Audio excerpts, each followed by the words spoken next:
This is Two Girls, One Ticket with Lauren and Julia. Elite conversation driven by lifestyle and sports. This is where the real game happens. And trust us, the odds are never even.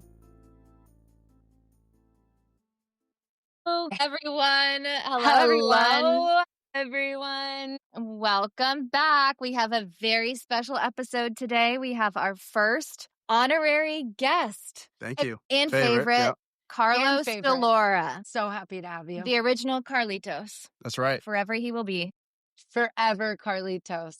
Carlos is a contracted PPA player, not only a pickleball player, but coached the Chicago Slice to second place in the Challenger division and went from coach to player. So Carlitos moved here from Peru at the age of 7. That's when he gained his Carlitos status. We've graduated to Carlos. Carlos Sr., Carlos's father, was a famous Peruvian national tennis player. He reached top 100 in the world in singles, top 20 in the world in doubles, competed in the Peruvian Olympics. Small world, his father was also one of my junior coaches, so we love that. So I've gotten to see Carlos kind of grow up and come through the ranks to now be a professional pickleball player. So his career started out as a standout junior career. It took his talents to Texas Tech to play D1 tennis. Did very well. Woo-woo. Go Raiders. Guns up. Guns up. Yes. Guns Breaks up. down. Has a special place in his heart, unfortunately, for Patrick Mahomes. That's right. So he's a big Chiefs fan here. 0-2, by the way, for the first time since high school, I believe. Very tough But opening 2 games. It's okay. He'll be back. It's okay. They'll be back. They'll figure it I out. don't want to We'll see him figure it at out. the Super Bowl, but it's okay. Taylor He'll be might there. be there. He might not. Taylor might. So you're currently playing for the Chicago Slice. Yep. How did that process work? How was it joining a team? Obviously, you were coaching first, and then you started playing. Yeah. But So let's back it up a little. How did Okay. we make the transition from Right, yeah. tennis to pickleball? so after playing college tennis at Texas Tech and playing like a little bit of pro, but not really anything like I knew my tennis days were over as a player. And then I went to Utah State to be the men's tennis coach there. Okay. For 2 years. And then after that experience, like although I had fun and I enjoyed it as my first job out of college, I knew I kind of wanted to try something new. So I moved back to Austin to be with my family. And then, I had a couple of years where I was just working corporate for Dell while golfing quite a bit. And I just kind of needed like a new hobby. And around 2022, I was invited to play pickleball at this random, random open play at Dreamland with a bunch of like, 3-0, 4-0 players. So there were like some old people, younger people, whatever. And I thought it was a joke. I was like, what is this pickleball thing? Like it looks... Ping pong has graduated. Yeah, I feel ridiculous doing this. From the very beginning, I was like, this is fun. Like I had a lot of fun. And then I remember like some people, even though it was my first time playing, I was already like, I'm not going to say pretty good, but fucking good at it. No. The skills were showing. The wheels were showing. Exactly. Yeah. Yes, If and you they got compare the me to, if you hands, compare me like, 80-year-old Nancy across the net, like, yeah, I'm gonna look pretty good. So people were like, hey, are you gonna play tournaments? Are you gonna do this? And I'm like, I didn't even know there were tournaments. I didn't know it was like a professional tour or anything. But I completely ditched my obsession with golf, and I was like, You were tuned into golf for a while. Yeah, I was. I was okay. going to the range every day. Like, got to the point where my wife was like, what are you doing? Like, are you going playing pro in golf? What the hell are you doing? It was during COVID. I think he was working from the course, from the Working golf from the cart course, yeah. daily. But anyway, so then I found out about pickleball, and Austin's like happens to be a hot spot for pro pickleball. I would say Boca, Florida, and Austin, Texas are like the 2 main.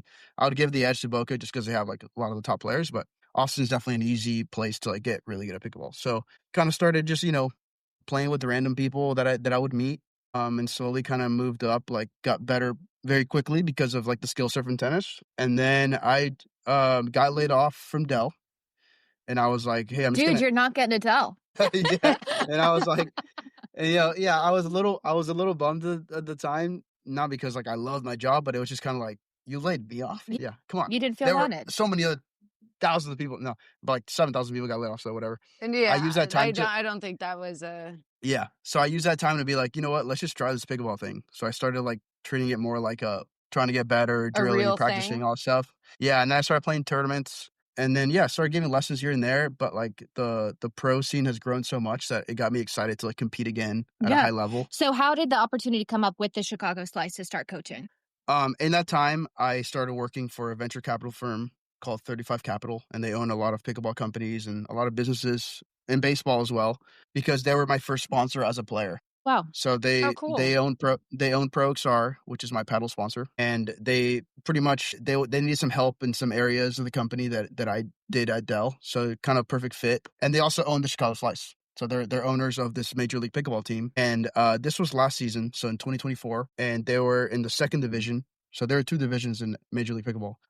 And the top 4 teams of Challenger last year got promoted to Premier League. And at the time, they were last in the standings at the Challenger level. So they were like, we just need someone that like we trust, that can go to the event and like kind of like help the players with strategy and stuff. Lead. And yeah, and a lot of the players on the team I already knew from playing them in like some tournaments, So it was a good fit. And then we ended up number 1 in the regular season. And then in the the playoffs at the end of the season, we ended up losing the finals. So that got us promotion to the Premier League. Let's go Chicago. That's right. Chicago Slice right here. Chicago Slice Go represent Chicago So- Slice. our favorite team. That's right. Yeah. And so then this year we're in Premier now. We actually lost all our players because of new regulations in the league. You have to be a PPA contracted player to play Major League Pickleball. And how do you become PPA? yes. Yeah. So Right. they ranked. they reach out to you if they see that you're would be a good fit, like your levels there, marketable, you're willing to like play all these events that everyone has a different Right. contract, right? Is how much there money an you get, age? Is there an age limit? there is no age limit, I don't believe, although I know now they're doing like junior contracts as well, so like they're giving like under 16, 18 year olds like a kidding chance me. to like Wow. play on the junior tour, but also like have appearances on the pro tour. Very cool. And so how does the draft work for pickleball? So there was an original draft the beginning of 2024, and then after the season was over, every team in Premier had to drop 1 player, and those players go back to delete this. So everyone enters the draft essentially, and you put yourself in the draft, and then Everyone that's PPA contracted gets in the draft, right? So that's pretty much the bucket that all the teams can pick from. So after every team has to drop 1 player, you have like players that weren't drafted originally, and then the ones that got dropped.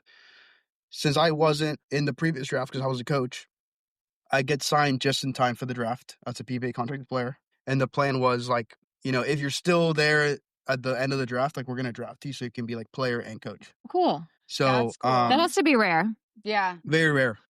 I was actually in the draft room, like in the draft call when they were like, hey, This guy we want, yeah, they're like, we want to draft. entering Carlos Lama. We Di Laura. want you on the team and to be the team and to coach the team. Exactly. I love That's it. awesome. You're a But real threat. the funny part was there were like 10 picks left, and one of the guys was like, let's draft you now, like, because at every draft, like the minimum price you have to pay is $1,000, and those picks were going for like 10K, and I was like, don't pay. I'm gonna be the last one left. Like no one knows who I am. And I ended up being like the last draft. And it worked well. Worked Good well. strategy. Last draft it is. And you're the So, coach. obviously- so. Yeah, exactly. Obviously, a lot of your skills and background from tennis translate well to Mhm. pickleball, but what has most surprised you about pickleball and competing in pickleball versus tennis? Honestly, there's a lot of strategy involved. I like to say, like in tennis, if you watch like the top, players in the world, or like even I would say D3, D2, D1 pro, like if you have a big serve, big forehand, like you're, ahead of the point almost Right. every time. In pickleball, you don't serve overhead. It's just a feed and serve. So there's not really like everyone starts the point pretty neutral. That's a good point. Yeah. Yeah. So there's a lot more strategy, and like you can't really bail yourself out with one shot.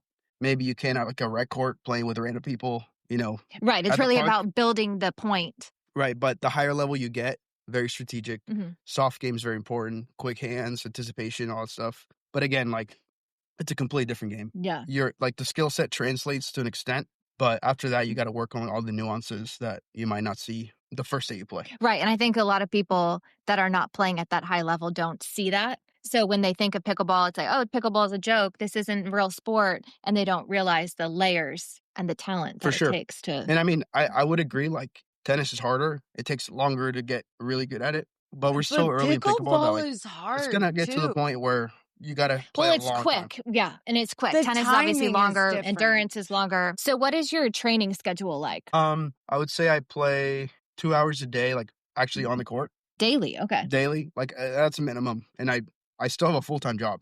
So like I got to get it out of the way in the morning or after work, and then try to spend maybe like an hour off court, whether it's like fitness or like working out. So it's a little bit mimics what you would have been doing for tennis. Yeah. Especially as far as on court. Yeah, strength, for sure. speed, all of that. And I mean, I can tell you, like, there are players like that are 6 hours in the court. That's not my reality. They're catching up to you. You don't need to put in that time. No, it's just everyone's different. Everyone's different. Like I said, I have, other stuff I need to take care of. So I have to be very like specific and smart with how I use my time. Yeah, and deliberate with how you. Yeah. So, but yeah, honestly, something that's helped me a lot is like now being contracted to the PPA and like pretty much forcing myself that I have to play all these tournaments. Like that keeps me pretty accountable, and like just competing more consistently just gets you better anyway. Right. Time on the court. So you mentioned that your paddle of choice is Pro XR. And that's your sponsor. Yeah, my sponsor. First sponsorship I got in pickleball. Obviously, I always tell people, like, if you're going to be sponsored by a paddle, like, make sure you love it. You better, yeah. You don't want to get stuck, like, in a contract for 2 years using a paddle that you don't want. Fortunately, like, it was a great paddle. One of the people that got me involved with them was Zane Avertil, who's a big influencer in pickleball and also like a top pro. He's been playing for years now. A huge name in the game. And the paddles are really by weight. Is that? No, well, the technology is getting so good that like you're seeing like a lot of paddle brands doing very similar things, just maybe like different shape, different weight distribution. Like the inside of the paddle might have like different padding materials. Yeah. But the game is definitely leaning or like, go in the direction of like more power, more spin, essentially becoming like mini tennis, like where you can actually like shape the ball a lot.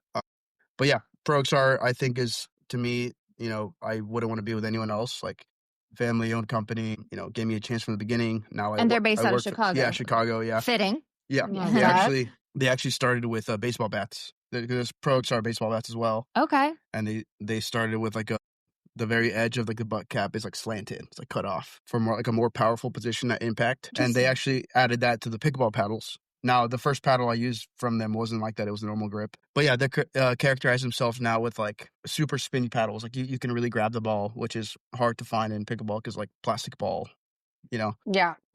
But I'm super happy with them, and yeah, just fortunate to be on the Pro XR team. That's awesome.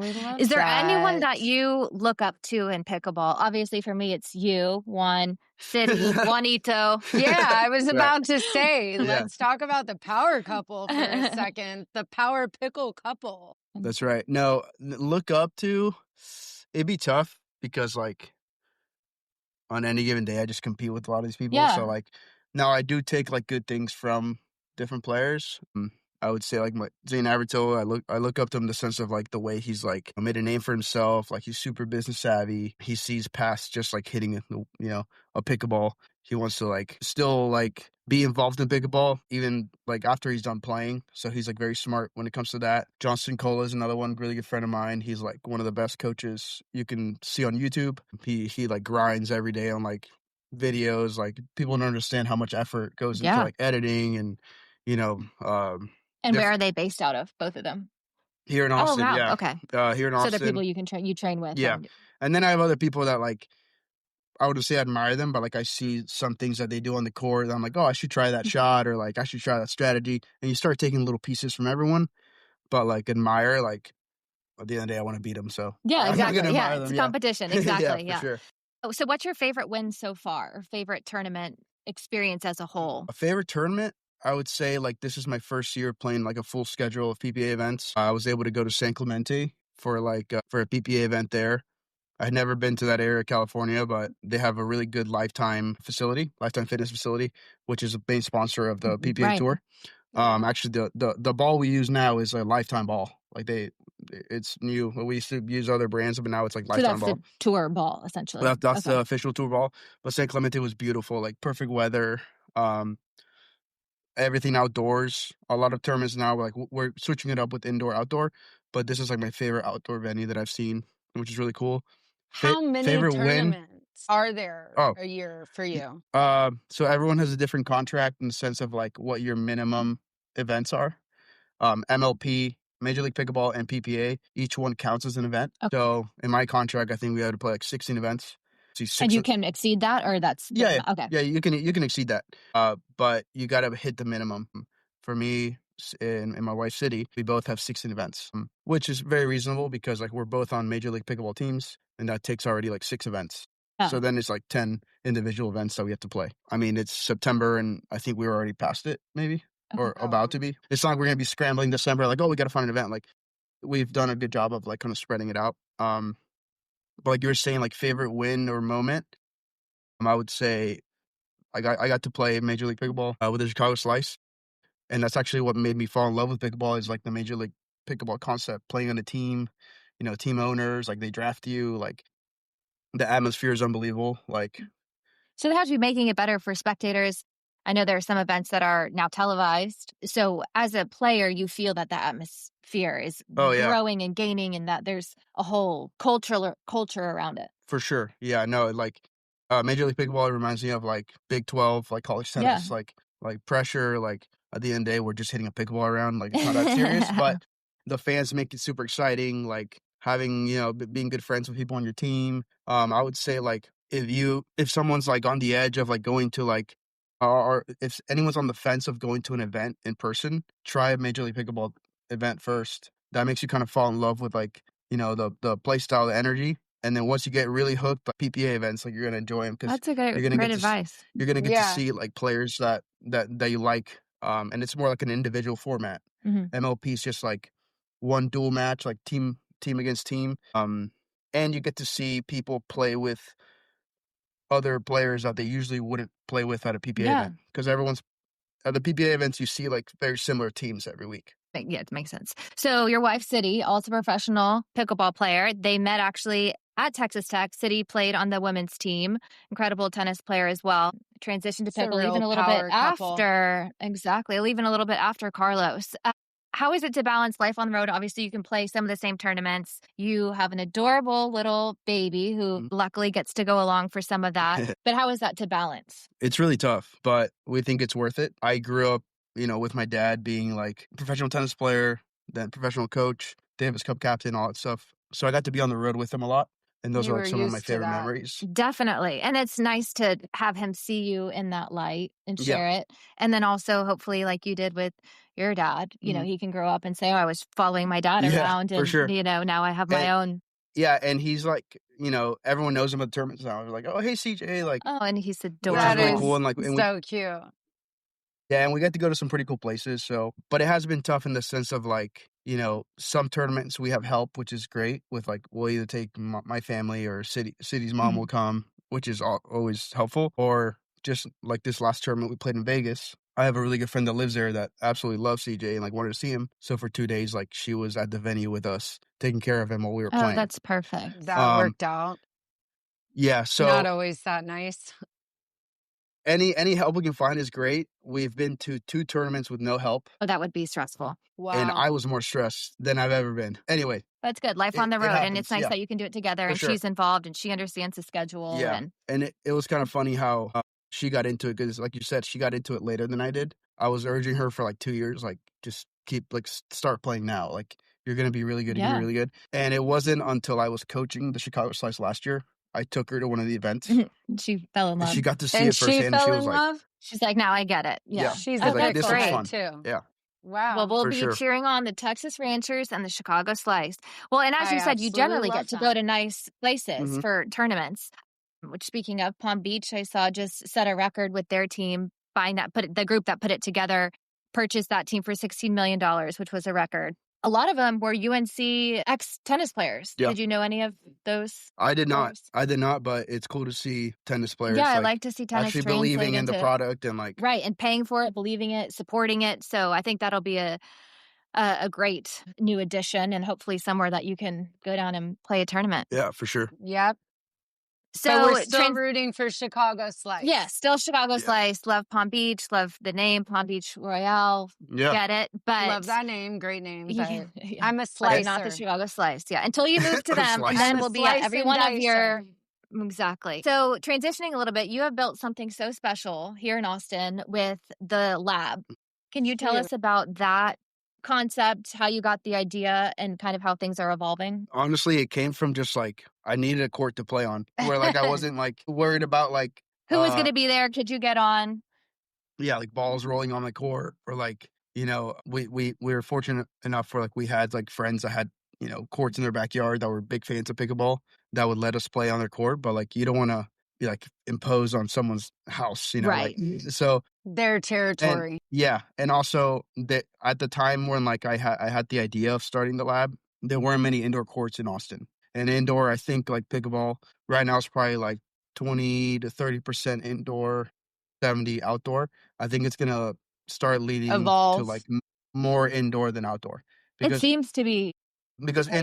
indoor pickleball, I Why? think it's just a better product and better quality because like you don't have to worry about elements like right. if it's super Wind windy, speed. It's almost impossible is with that ball. it's like golf in the wind. Right. Like it completely changes the game. You know, you start playing more tentative. Like you're not going to see the best product on the court. So I think it's going to lean more towards like being more indoor. Indoor. So yeah, I found this space like in East Austin that when I first saw it, it's pretty funny with my business partner, also like really good friend of mine, Ryan, who's the GM of the Ranchers. We saw the space and we were like, man, like 3 courts, easy. Because like it was just open, like a warehouse with like a bunch of just like there was nothing on the ground. So we were like, we could put them this way, and then we got the tape measures out, and we were like, you idiot, like we can only fit We've one. got court. one. Yeah, we got one court. One good That's court. okay. One And is we were all like, you but need. exactly, we were like 1 court, but let's make it like the best court possible. So it's like the spacing around like the court is not like, you know, sometimes you go to a facility and like, yeah, they have 30 courts, but like the spacing, you barely have Right, you're you barely have boxed in, yeah. space. Like But this to fence or eliminates your act- problem too. Nobody's going to interfere on your turf. You can have the absolute focus that you want. It kind of works Yeah. out. I think it's better that way. Yeah, for sure. I mean, I would be lying if I said like, oh, I didn't wish we had 20 courts. That'd be great, but Well, you're Well, going it'd to be a be different expanding. concept. So Yeah. part of your concept is how do people? I know there's a lot of content creators, a Mhm. lot of YouTube people, a lot of obviously high performance pickleball players that go and train there. How does somebody find the lab? So from the beginning, we put in a lot of effort on Instagram. Again, like the players I train with daily, like play practice matches and stuff with, like they're very well known in the space. And I would say 2 of them are like the leading YouTube channels in pickleball, which are Zane Navratil and John Cicola. And I practice with those guys every day. And honestly, like at the beginning, I was just like, I'm just gonna get a court going and like play on it, and that's it, like whatever. But then slowly I kind of got a sense that like it was kind of mysterious how like on Instagram you see like the lab and you're like, where is that? Like, Yeah, nobody it is. knows where it But is. I think that's something that makes it a little bit more of an Unique. allure of how to, Yeah. exactly. Like, where is this place? How do I get in? Yeah, so Ryan and I like really focused on like what court colors we were gonna use and like the background to make it show well on camera. Right. And so you have a camera system in place for Yeah. people that want to film. Genius. Yeah. I think that is genius. I mean, that probably puts you, there's nowhere else like that in Austin that I know of. No, Or- definitely not like a place that you can rent out and like not worry about like sound. That's another thing. Ryan did a great job on like sound engineering, like research and making sure like, you know, there's no like bad echoes. Like if someone's playing and you and I are talking next to the court, like we can have a conversation. So those are things that, like some facilities Wow. like don't even think about. Right. But we want to just make it like a high quality court where you can film, take pictures, like play, doesn't matter. And Zane Navratil films all his videos there. So he wanted to help us by setting up like the right cameras for his formats. And yeah, now we offer that as a service. Like if there's like a company that wants to come and like have a video shoot, like they can use those cameras as well. And it's like at the 3 different angles that are very popular in pickleball. So that makes it a lot easier. Very cool. I love it. So how are you seeing the culture of pickleball develop in Austin? We know it's leading, as you said, compared to other places in the country. What do you think is next for pickleball in Austin? I know they just did the Pickle Ranch. Is that that's the one that's off of 2222, 620 out there? No, that's Pickler. Okay, Pickler. I'm sorry. So I know that that's one of the new indoors as well, more of a big facility. But again, as far as the culture, I know more and more of the country clubs are turning their tennis courts into pickleball clubs. The pickleball programs are now exceeding the tennis programs in a lot of cases. What else do you see happening? Yeah. Like I said, like a lot more indoor facilities are popping up, which is great. The Pickler does a great job and like they're like the leading franchise in pickleball. I mean, they have courts everywhere. They're all very like, doesn't matter what Pickler you're at, like minor, but they've done a great job to keep like the same Okay, theme. so it's a model that they have that they just kind of. And then Austin Pickle Ranch, another great facility. But yeah, I see it like, and I don't see it like you only join one club and that's the only one you go to. like people are joining several. Yeah, and jumping around and going to different Yeah. clinics at different places. And I think it's good for social for people that are a little bit older. Yeah. Sunday mornings, Saturday mornings, that's what they do. They Yeah. hop around to different clubs, different facilities to play pickle. And I think it's great that it's forming its own community. Addiction that's going on. A lot of majority of people, I would say, that are aging out of working but still very athletic are playing pickle every day. Yeah, it's definitely picking up. And I would say, like, if you gave someone a tennis racket that has never hit a tennis ball, it's going to take them like 5 years before they can have fun. Right. That's true. Yeah. This is more elementary, let's say, at the beginner level. Exactly. Like in pickleball, you'll get as good in a year that you would 5 years in tennis. Yeah. Or maybe that's a really more. good point. So it makes a lot of people feel like an athlete that maybe haven't felt that before from the beginning. Yeah. And I think that's the addicting part of it. That's probably exactly right. So as far as a collegiate sport, do you think it will turn into an NCAA sport?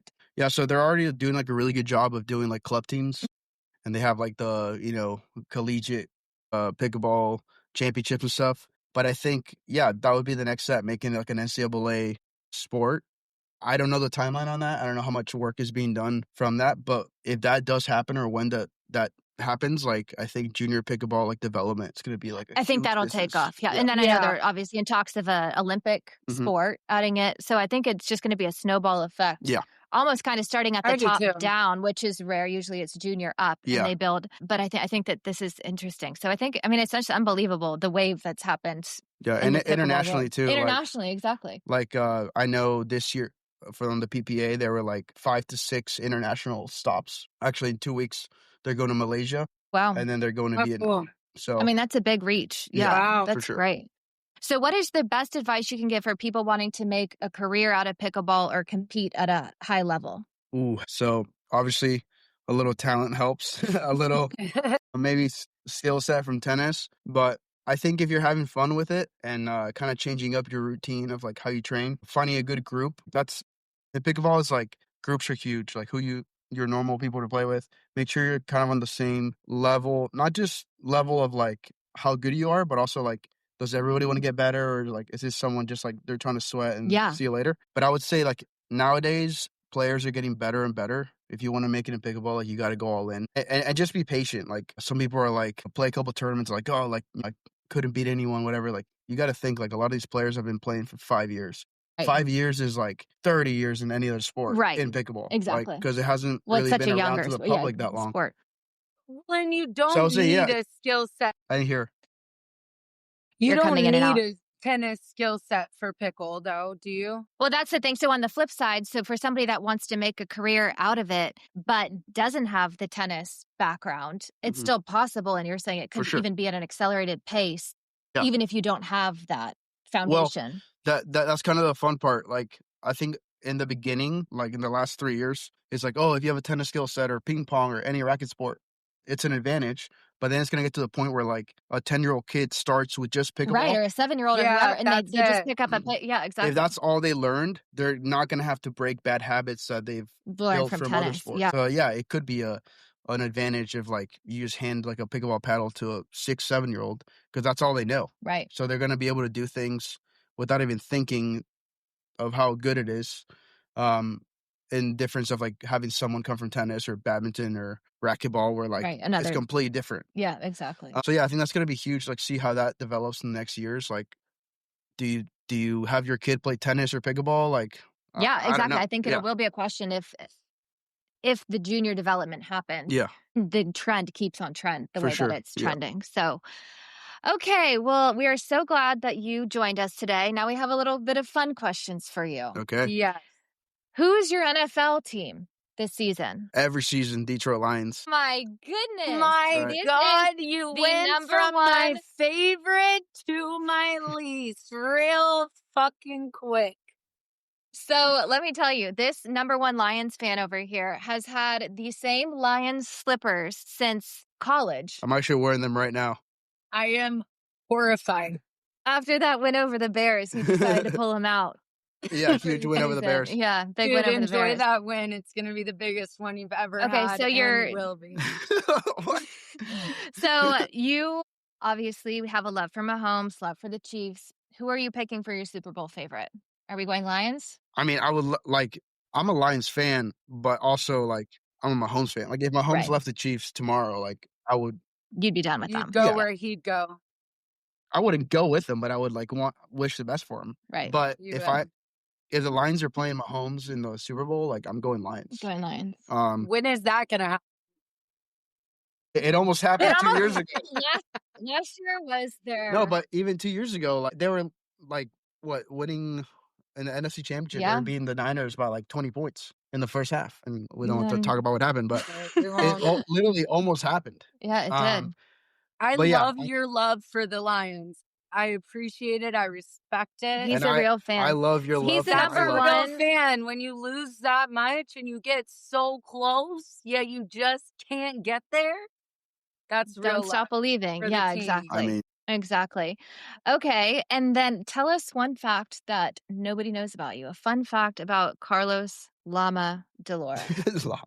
that no one knows about me. Where did llama come from, by the way? Just being a Peruvian? Yeah, that's literally. I mean, like pickleball is so young in its like existence that you can literally make a nickname out of anything, and you're just that guy. Like people just give themselves a nickname, and that's it. I can't remember. Litos. Yeah, I used to be Pickleitos, Little And then- Litos, now you're llama. and then I was like, dude, you're 30 years old. Like you're not Litos anymore. No, like, the Litos is staying. yeah, I mean it's staying, So- but like don't But don't we make. needed to graduate to llama. I get it. I said I was thinking like you're at the time I was like you're gonna have a kid, like you can't market yourself as like Pickleitos. So I was like whatever. We got a new Litos. Pick- Who Pickle llama, doesn't love it? Just Exactly. because I'm one of the few Peruvians in pickleball, so I was like national Catchy. animal, like do it. Exactly. I think you should go on a Peruvian tour. Teach them pickle, get your name out there, bring I would the love to. Di Laura last name out. I would love to. Like I So love this season, we will be cheering you on. We will Thank be you. cheering on the Chicago Slice. We will be cheering on the Texas Ranchers for City. Yes, we will. Yes, we The will. Power and then Picklers. exactly. So, and lastly, who's your World Cup team? Well, Who skipped over that? that brings up a very sensitive subject. I know. That's why I felt like we had to touch on it. So you can forget the Detroit Lions. You can forget like any team I'll that try. Mahomes, like whatever. Like there's no one I like more than the Peruvian national soccer team. However, like if you think the cheering for the Lions is tough, cheering for the Peruvian Cheer national for the- soccer team is Oof. the hardest thing Heartache. ever. Heartache. And in the historically easiest World Cup qualifiers ever in South America, we still didn't qualify. Oh, no. Yeah, so You I'll know- be cheering. I'll be cheering for I guess the U.S. and Okay. and Italy. Italy. Yeah, Italy. Yeah. Okay. Yeah, because my grandfather was Italian, so I got to cheer for them. But yeah, I'd like to see the U.S. doing well in the home World Cup. I like that. All right. Those are my teams. We'll I love keep it. in Okay, family and you're a everyone. real fan. Exactly. Well, everyone follow Play at the Lab, follow Chicago Slices, and follow Pickle Llama PB. Pickle Llama PB. You heard it here Thank you first. so He'll be number much, one in no Pickle time. Llama. Thank you. Thank you. Yes, thank you for so being much. here. We are so glad.